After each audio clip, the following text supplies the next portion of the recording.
Sebagai pengantar, mata kuliah ini merupakan lanjutan dari mata kuliah pengantar oceanografi yang lebih menitik beratkan pada sifat fisiko-kimia dari ocean atau lautan ya. Untuk adik-adik yang ini ya, yang merasa susah ini jaringannya nanti bisa ditonton ulang, nggak apa-apa. Untuk absensi, saya lihat dari rekodnya aja di sini siapa yang masuk. Saya lihat dari rekod di Google Meet gitu. Oke, untuk sebagai pengantar saja.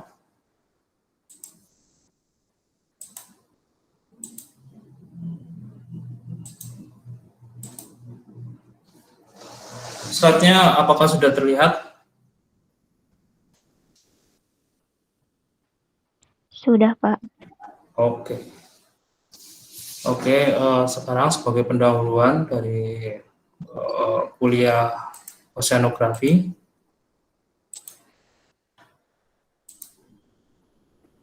mata kuliah ini diampu oleh pengampu pertama adalah Pak Ferry Dwi Cahyadi, kemudian saya.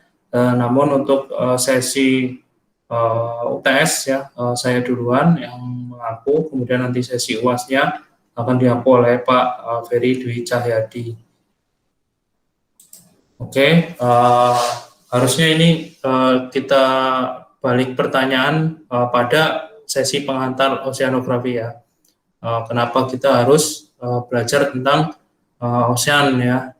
Ini harusnya pertanyaan yang diajukan pada awal-awal dulu waktu kuliah perkuliahan pengantar oceanografi.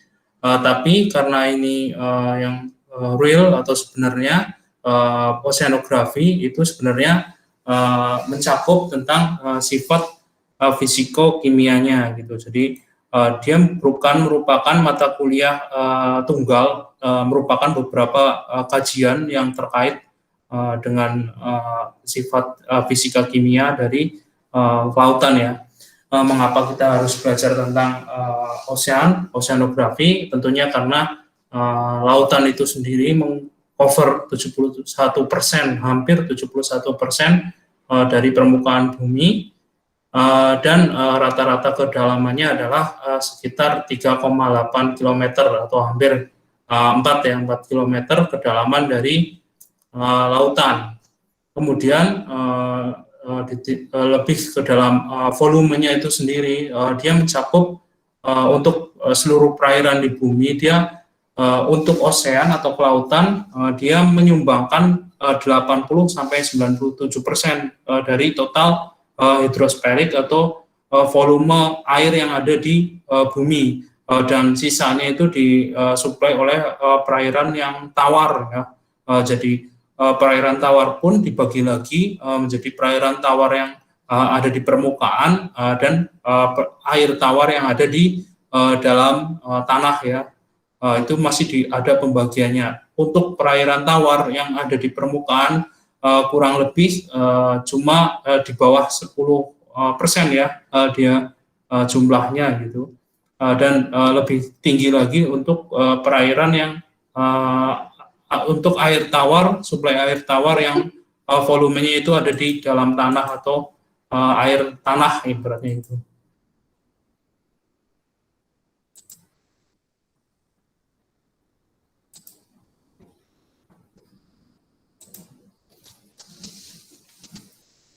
Secara komposisinya bisa dilihat di sini. Secara persentase yang berwarna kuning adalah daratan ya, yang berwarna biru ini adalah lautan. Kemudian dari kedua persentase ini masih dibagi-bagi lagi, beberapa persen itu sumbernya dari mana saja bisa dilihat di sini. Ada dari ocean basin floor, continental rise, kemudian dari daratan itu sendiri dibagi juga menjadi continental mountain dan lapisan ini ya, kerak ya.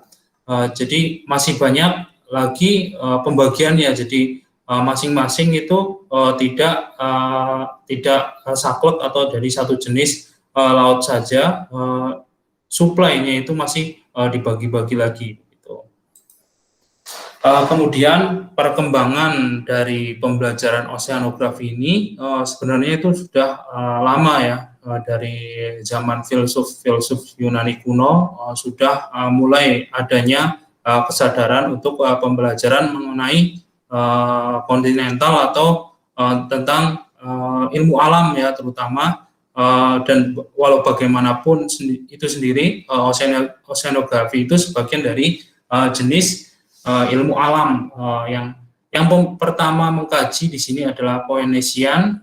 Dia merupakan orang dari Syria ya, Syria, sekitar daerah Syria, Lebanon, merupakan orang Persia, ibaratnya adalah wilayah ini adalah wilayah Persia gitu. Dia pertama kali mempelajari tentang navigasi dan pemetaan ya di sekitar Danau Mediterania, Samudra Hindia dan laut di sekitar Afrika, yaitu pada kisaran zaman 2000 sebelum Masehi, dan data-data ini merupakan catatan yang terutama sudah ada di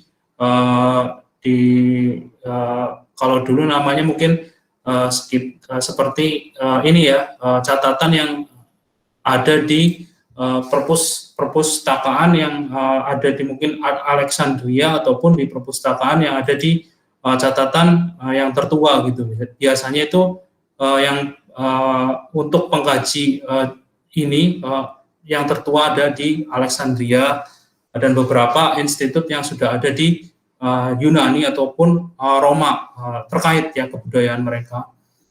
Kemudian dari Yunani sendiri telah berhasil memapping atau memetakan beberapa laut ya oleh matematikawan Eratosthenes. Dia telah berhasil memprediksi ya dengan teknologi atau perkembangan ilmu pengetahuan di eranya gitu. Jadi masih menggunakan analogi perkiraan dengan ilmu pengetahuan yang berkembang di zamannya. Jadi belum saklek, belum mendapat ibaratnya masih kuno ya di zamannya gitu. Kemudian sudah ada pembagian tentang sistem longitudinal dan latitude ya. Di sini penting sekali untuk pembagian jenis wilayah berdasarkan derajat lintang dan derajat bujur. Dia sudah menerapkan gitu untuk pemetaan. Namun kita perlu mengkaji lagi, ini baru perkiraan ya, belum dikaji secara teknis ya di lapangan tentunya. Kemudian bangsa Romawi kuno juga telah melakukan kajian mengenai tentunya tentang arus air, siklus air juga. Di sini bangsa Romawi merupakan bangsa penjajah juga, di samping dia penjajah juga bangsa penjelajah, dan cakupan wilayahnya juga cukup luas, dari semenanjung Eropa hingga hampir perbatasan Afrika dan Asia. Jadi kajian ini lebih banyak dikaji oleh orang-orang yang pada zaman dahulu itu seperti bangsa penjajah atau bangsa penjelajah gitu ya, ibaratnya dikaji oleh mereka, dan catatan ini berupa dan bentuk-bentuk data atau kajian ini dibentuk dalam berupa catatan harian gitu. Mungkin kalau sekarang itu mungkin dirasa kurang valid ya, tapi kalau untuk di masa eranya catatan harian itu justru malah sangat berharga. Kemudian beberapa cabang atau ilmu tentang oceanografi bisa dilihat di sini ada 4 ya kaitannya yang berkaitan dengan oceanografi. Di samping biologi, ilmu induknya, ada ilmu geologi, kemudian fisika dan kimia. Untuk pengantar itu kemarin lebih ditekankan pada cabang biologinya ya, biologi tentang biotanya, tentang adaptasinya terhadap sifat fisik kimia. Contohnya adalah kemarin hidrothermal vent, bagaimana organisme itu beradaptasi terhadap lingkungan ekosistem hidrothermal vent, walaupun pada dasarnya itu sama saja dengan lingkungan zona laut dalam, tapi sebenarnya yang menitik beratkan perbedaannya adalah adanya sumber panas dari aktivitas vulkanik di situ, dikaitkan dengan aktivitas vulkanik, dan aktivitas vulkanik itu sendiri di dasaran lautan terkait juga dengan ilmu geologi ya, geological oceanography itu saling terkait dengan sifat fisik lautan gitu. Jadi sifat fisik lautan itu pada akhirnya nantinya akan berbeda-beda tergantung dari komponen yang mempengaruhinya. Secara geologi di sini terletak pada proses pembentukan dari dasaran ya, dasaran rata-rata bentukan dasarnya merupakan lahan ataupun kawasan yang vulkanik ya, masih aktif, terutama pada area cincin api ya.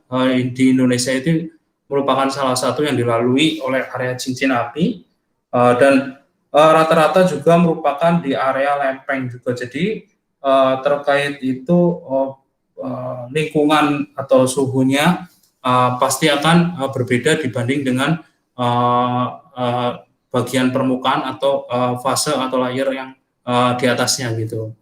Kemudian terkait juga dengan sedimen. Sedimen itu terbentuk dari beberapa partikel, bisa saja partikel organik maupun partikel dari unsur-unsur yang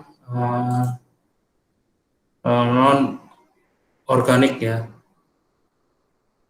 Oke, kalau teman-teman ada yang nggak bisa masuk nggak apa-apa, nanti bisa di share ya lewat video, tapi mungkin diaksesnya mulai minggu depan gitu. Kemudian pelapukan juga berperan di sini, di mana salinitas atau keasinan atau kadar garam dari air laut itu lebih disumbangkan karena pelapukan batuan dan mineral. Kemudian aktivitas geothermal vent atau cerubu asap, cerubu panas itu juga berpengaruh terhadap organisme yang hidup di kawasan atau lingkungannya begitu. Kemudian secara fisika kaitannya itu terkait sifat fisik dari lautan, di mana karakteristiknya yang membedakan adanya di sini pergerakan arus ya, perpindahan arus yang mau tidak mau adanya perpindahan membawa perpindahan partikel di sini, baik itu partikel terlarut maupun partikel padatan ya. Kemudian karena luasnya arus, luasnya laut ya maksud saya, dia itu merupakan salah satu penentu atau pengatur iklim dunia ya, di mana luasnya laut itu merupakan suatu siklus dari siklus hidrologi.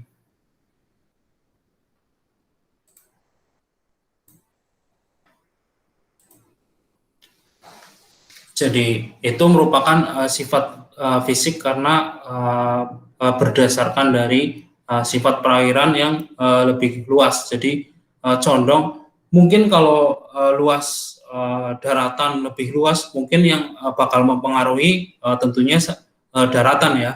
Jika daratan di bumi itu lebih luas ya, kondisinya malah lebih suhunya pasti akan lebih tinggi dibanding dengan lautan yang lebih luas gitu. Kemudian secara fisika perbedaan heat transfer panas juga berbeda, baik itu antara udara ataupun air.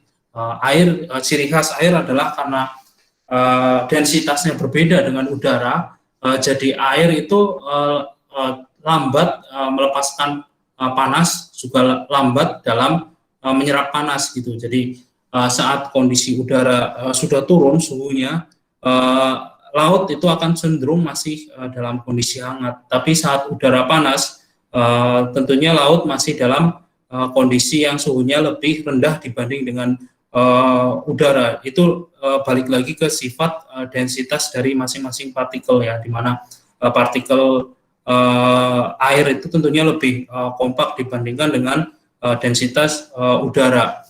Kemudian water cycles atau siklus hidrologi juga terjadi ya dari lautan menuju daratan.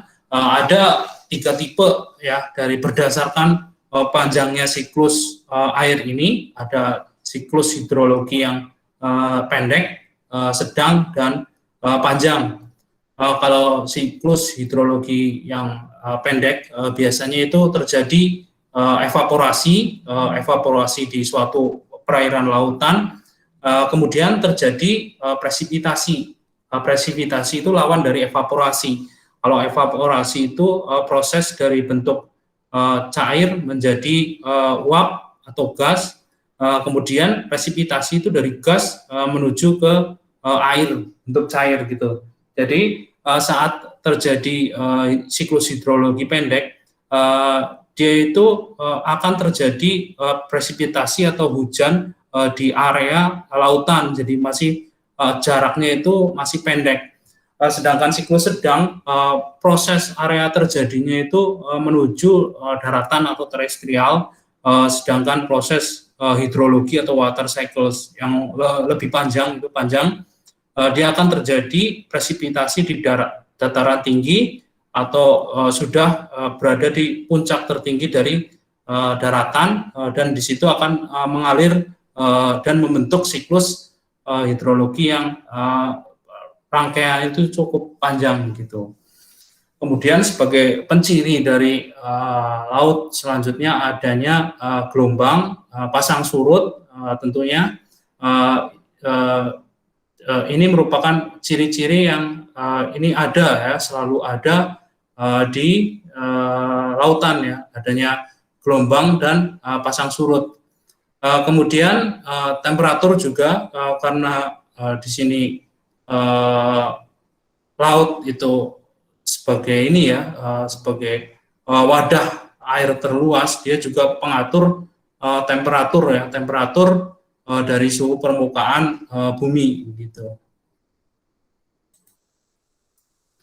Kemudian dari segi kimia oceanografi, ini terkait dengan komposisi dari air laut itu sendiri, di mana air laut itu merupakan H2O pada umumnya sama air pada umumnya, tapi karena proses pembentukannya itu melalui tahap yang panjang ya, dia berbeda dengan air tawar ya, dia udah termasuk sudah terdapat larutan dari mineral-mineral dan berbagai zat yang berasal dari pelapukan atau proses-proses yang mengkikis ya bebatuan gitu. Jadi kandungan komposisinya itu lebih padat dibanding dengan air tawar pada umumnya.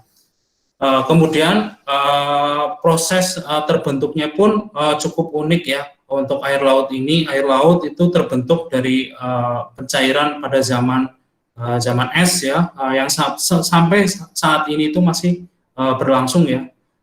Dan sisa-sisa dari zaman es itu terletak di kutub, masih ada di kutub, dan proses itu semakin cepat prosesnya berdasarkan dengan ini ya, proses pemanasan global tentunya dibarengi dengan proses itu, dan menyebabkan naiknya permukaan laut ya, tingkat permukaan laut, dan beberapa mungkin ada wilayah yang berdampak ini ya, abrasi ataupun penurunan wilayah daratan gitu. Kemudian beberapa juga mengandung komponen gas terlarut, contohnya adalah kemarin di Trotel Marven, di mana individu atau organisme yang hidup di sana harus beradaptasi dengan keadaan di mana adanya gas terlarut berupa sulfur ya, sulfur yang mau tidak mau mereka harus beradaptasi secara fisiologis tentunya terhadap kandungan bahan kimia yang dominan terkandung adalah sulfur dan jenis ini ya karbonat begitu. Kemudian tempat nutrien yang terbanyak di bumi atau biomas yang terbanyak di bumi, baik itu berasal dari bangkai atau sedimen ataupun yang diolah atau dikembangkan oleh produsen tingkat pertama. Jadi peristiwa peningkatan nutrien itu lebih ditekankan pada aktivitas detritus atau pengurai dari ekosistem yang ada di lautan, sehingga pengkayaan nutrien di lautan itu semakin tinggi gitu kadar nutriennya, yang sebagian besar dimanfaatkan juga oleh produsen primer yang ada di permukaan laut gitu. Dan ini mata kuliah yang terkait dengan biologi oseanografi beberapa sudah kita kaji pada pertemuan pengantar oseanografi kemarin, jadi mungkin tidak banyak kaitannya dengan biologi oseanografi yang sekarang ini. Bisa dilihat ini awal mula perkembangan dari ilmu oseanografi yang berwarna hitam garis-garisnya adalah merupakan hasil penjelajahan orang-orang zaman dahulu ya. Di sini ada Magellan, Diaz, Drake, itu merupakan jenis orang-orang bangsa penjelajah ya. Adanya penjajah itu sebenarnya kan ada dulu dikontribusi oleh bangsa penjelajah. Mereka menjelajah bumi dan kemudian melaporkan, sehingga mereka akan berdatangan bangsa-bangsa penjajah dan menjajah suatu kawasan. Ini berdampak juga bagi Indonesia tentunya yang pernah dijajah juga.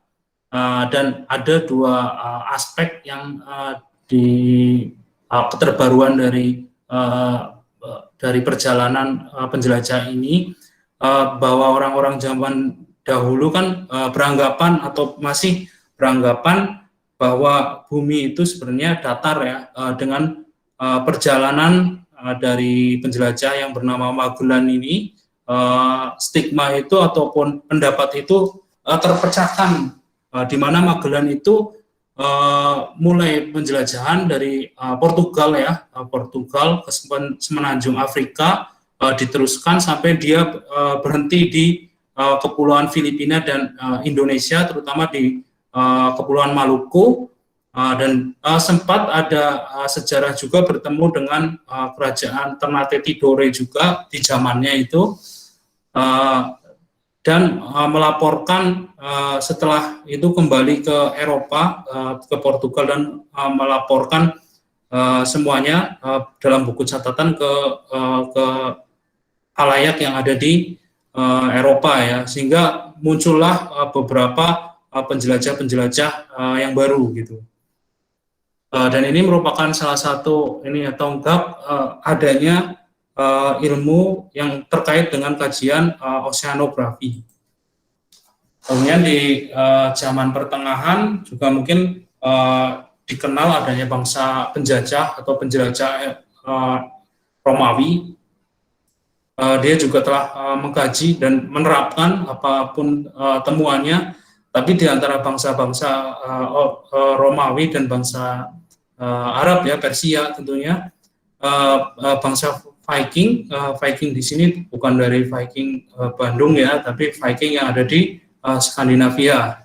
Viking ini telah menerapkan sesuatu yang lebih modern ya, di mana dia telah berhasil mengekspor beberapa pulau atau benua di Amerika, Iceland dan Greenland itu merupakan salah satu benua yang dilapisi es abadi ya, salah satu benua yang terus-menerus dilapisi es abadi. Kemudian adik-adik sini ada yang tahu Columbus?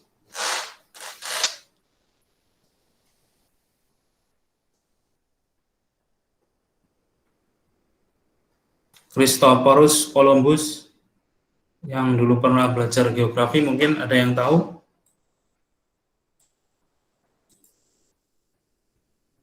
penemuannya.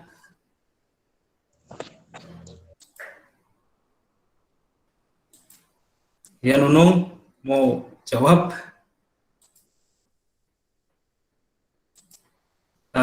Columbus ya salah satu penemu ini benua Amerika ya.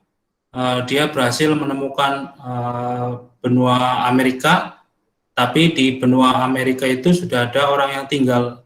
Jadi sebenarnya dia nemuin apa gitu ya. Dia menemukan benua Eropa tapi benua Afrika, Amerika, tapi di benua Amerika itu sudah ada suku lokalnya ya, suku Indian, suku Aztec. Jadi penemu daerah tapi di situ sudah ada orang yang tinggal di Amerika.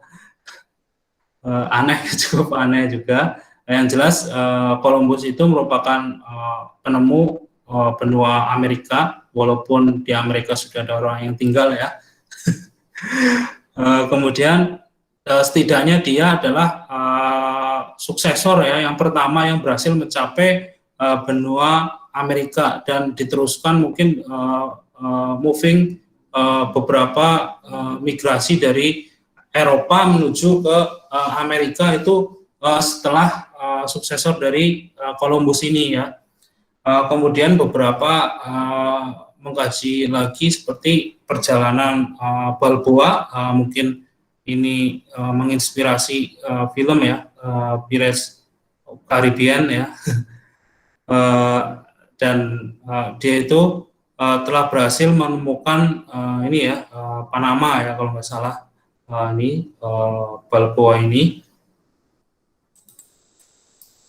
Dan beberapa mungkin film-film yang bersifat sains itu terinspirasi dari perjalanan ya ini.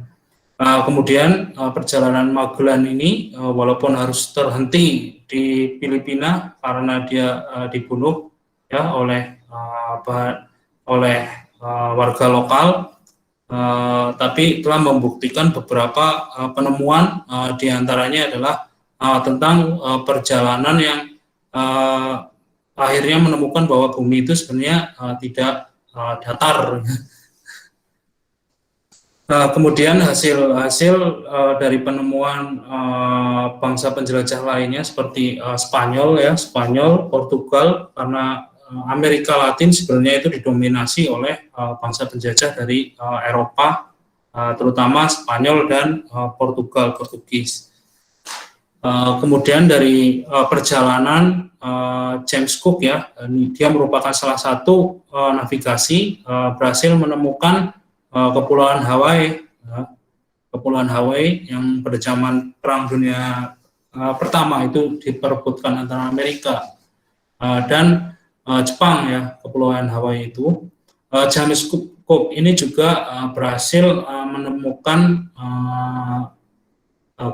benua Australia, walaupun di benua Australia itu sudah ada suku aslinya, aborigin, jadi aneh lagi.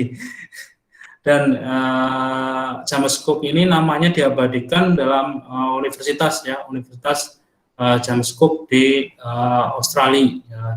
Bentuk karena berhasil menemukan benua Eropa dan suku aboriginnya gitu.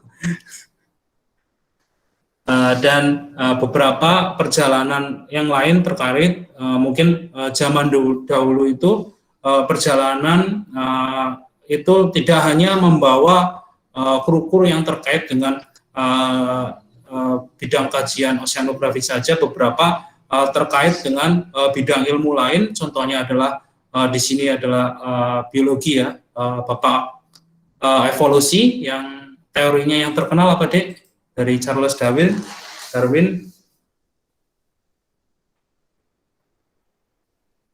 Ada yang masih ingat nggak teori Charles Darwin?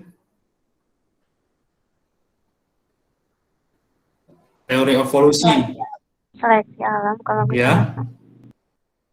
ayo ya, Siti Rohmah apa? Jadi Charles Darwin pernah berpendapat bahwa teori evolusi manusia itu berasal dari kera ya. Dan beberapa ada yang mengiyakan dan ada yang membantah tentunya. Kemudian beberapa dari kajian juga dilakukan oleh Edward Forbes. Ada majalah yang terkenal juga kalau nggak salah ya. Mungkin dia kali ya yang bikin ya majalah Forbes, atau mungkin bukan ya, namanya sama gitu. Dia juga telah mengkaji, dia merupakan dari ahli biologi dari tanaman dan tumbuhan. Jadi setiap bidang kajian ataupun penjelajahan dulu pasti tidak serta-merta cuma terkait dengan bidang oceanografi saja, tapi terkait dengan kajian bidang ilmu lain, contohnya adalah ilmu tentang biologi hewan ataupun ilmu-ilmu lain yang terkait seperti kimia ataupun ilmu lain ya. Dan oceanografi di era abad ke 20 ya, 20 itu sudah mengalami perkembangan yang cukup pesat ya, di mana di sini tonggak awal adanya eksplorasi itu adanya penemuan tentang kapal selam dan kapal-kapal riset yang notabene dikembangkan oleh peserta dari Perang Dunia Kedua, dan mereka mempunyai rata-rata mempunyai divisi khusus ya yang mengkaji tentang lautan dan yang merupakan area peperangan yang terluas ya di lautan di dunia adalah lautan ya. Dan hingga berhasil dioperasikannya beberapa satelit ya, satelit tentunya yang berhasil dengan menggunakan sensor-sensornya yang sudah berhasil memetakan seluruh permukaan bumi, dan itu merupakan tonggak awal berkembangnya bidang keilmuan oceanografi selama abad ke-20-an ya.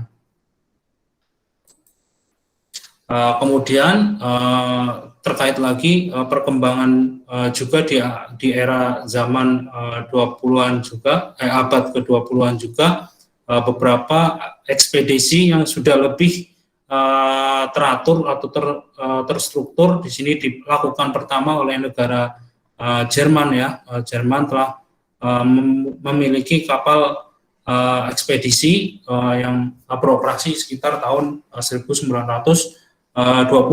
Kemudian dari Amerika sendiri juga sudah memiliki kapal ya. Dia merupakan jenis kapal ocean survey bathymetric yang sudah mampu memiliki daya jelajah atau daya jangkau yang lebih luas tentunya, dan beberapa sudah menerapkan teknologi echo sounder atau sonar yang mampu ini ya memperbaiki sistem pada sistem navigasinya gitu, dan dia juga mampu mendeteksi kedalaman dari dasar lautan gitu. Kemudian ada organisasi lagi yang dibentuk ya, dia juga sudah rata-rata melakukan riset eksplorasi, sudah mencakup ini ya, kutub utara, kutub bagian Arktik ya. Dia sudah mengeksplorasi hingga sampai kutub ya. Walaupun kutub itu sendiri merupakan sebuah benua ya, sebuah benua, tapi tidak dimiliki oleh negara manapun, sehingga orang dari negara manapun masih bisa mengeksplor dari kutub.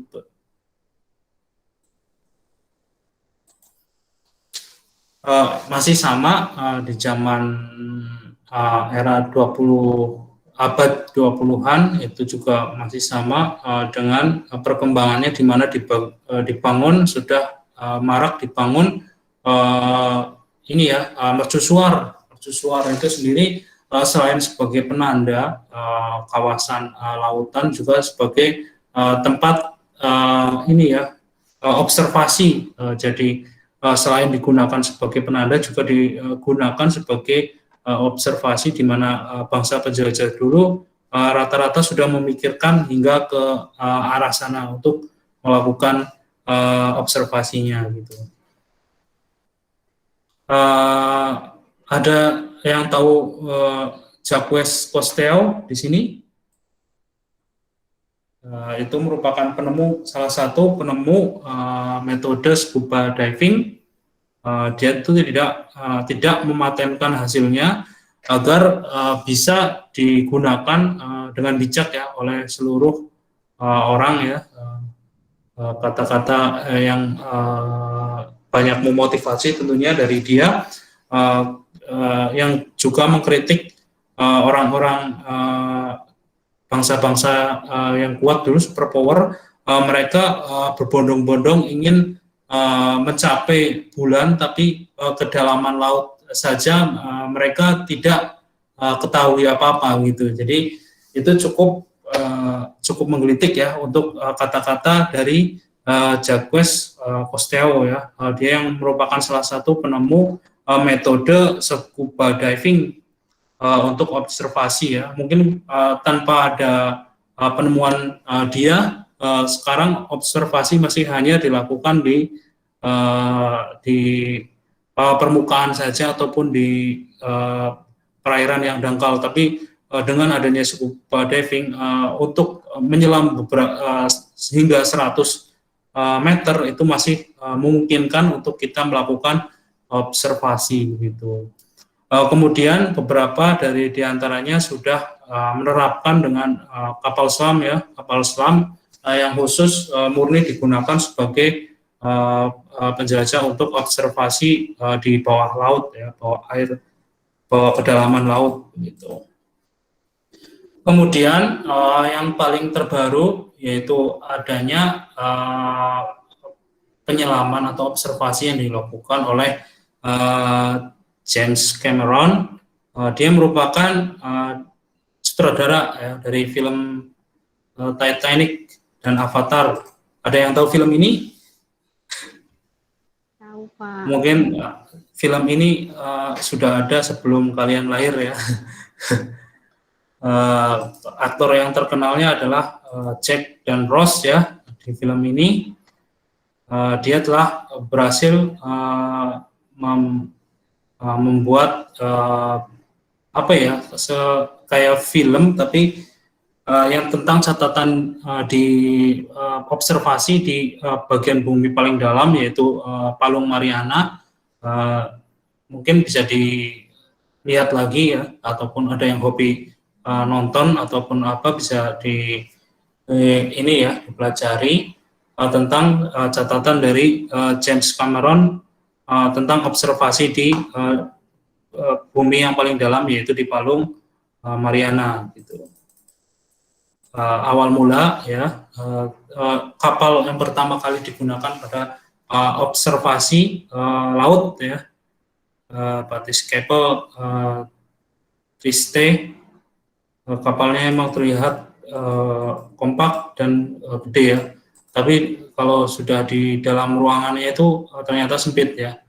Karena yang pengetahuan pertama adalah yang diketahui oleh orang-orang zaman dulu, yang jelas semakin kedalamannya itu semakin dalam ya, ini apa, tekanan atmosfer semakin tinggi. Jadi besarnya ini kapal itu malah digunakan untuk mencegah dari tekanan yang ditimbulkan dari kedalaman laut gitu.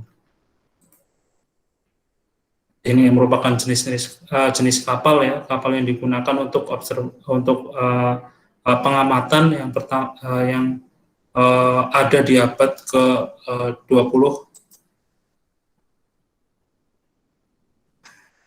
Sama juga ini. ya penemu scuba selama Perang Dunia II. Di sisi lain dunia sedang mengalami Perang Dunia, dia berhasil menemukan tentang ini ya, metode untuk pengamatan atau scuba diving. Ya, mungkin itu saja sebagai pengantar oceanografi. Sampai sini ada yang ditanyakan, silakan.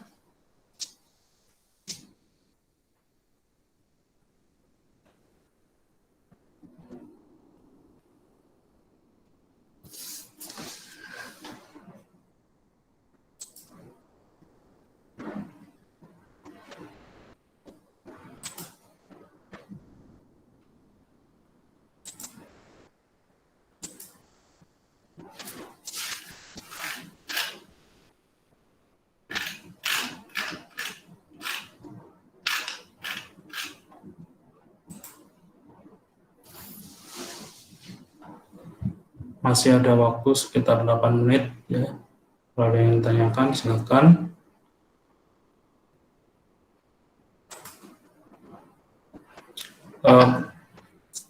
Kalau untuk perkuliahan, semua perkuliahan tidak perlu dibagi lagi, tidak perlu dibikin satu kelas, nggak apa-apa nanti perkuliahan sesuai kelas masing-masing saja, baik itu alat dan bahan penangkapan maupun perkuliahan ekosistem pesisir juga tidak perlu nanti. Jadi kita akan perkuliahan berdasarkan kelas saja, tidak perlu ada pergabungan ya. Dan saya yakin juga kalau kelas A dan kelas B itu berbeda ya, dari komposisi jam atau mata kuliahnya. Jadi nggak apa-apa nanti kalau bisa berlangsung dengan satu kelas, nggak apa-apa, kita laksanakan saja. Dan seperti biasa nanti mulai minggu ketiga ya, kita akan lakukan perkuliahan melalui video. Jadi kemarin kan rencananya kita akan melakukan perkuliahan di minggu kedua, tapi saya mulai terapkan nanti di minggu ketiga kita menggunakan video. Jadi baik itu videonya secara ini ya, dari kelas. Jadi nanti sistemnya jadi switch begini nih. Kelas A dan kelas B saya akan berikan dua materi berbeda. Kemudian nanti setelah masa perkuliahan asinkronus, videonya nanti tinggal saya switch saja ya, tinggal dipelajari masing-masing gitu.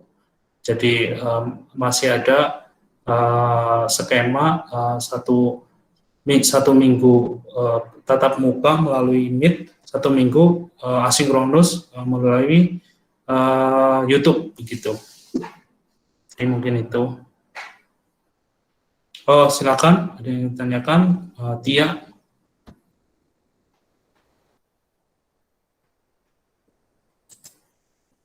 Siapa tadi yang angkat tangan?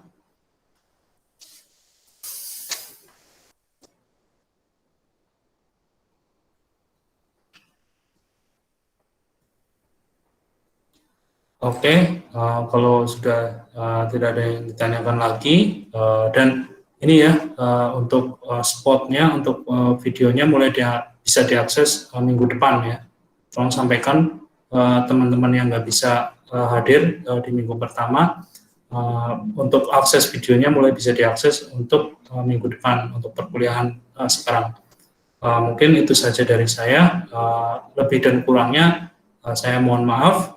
Jika ada yang ditanyakan nanti bisa ditanyakan di video yang sudah bisa diakses minggu depan. Oke, perkuliahan saya akhiri. Assalamualaikum warahmatullahi wabarakatuh. Silakan kalau ada yang Waalaikumsalam. Terima kasih banyak, Pak. Terima kasih, Pak.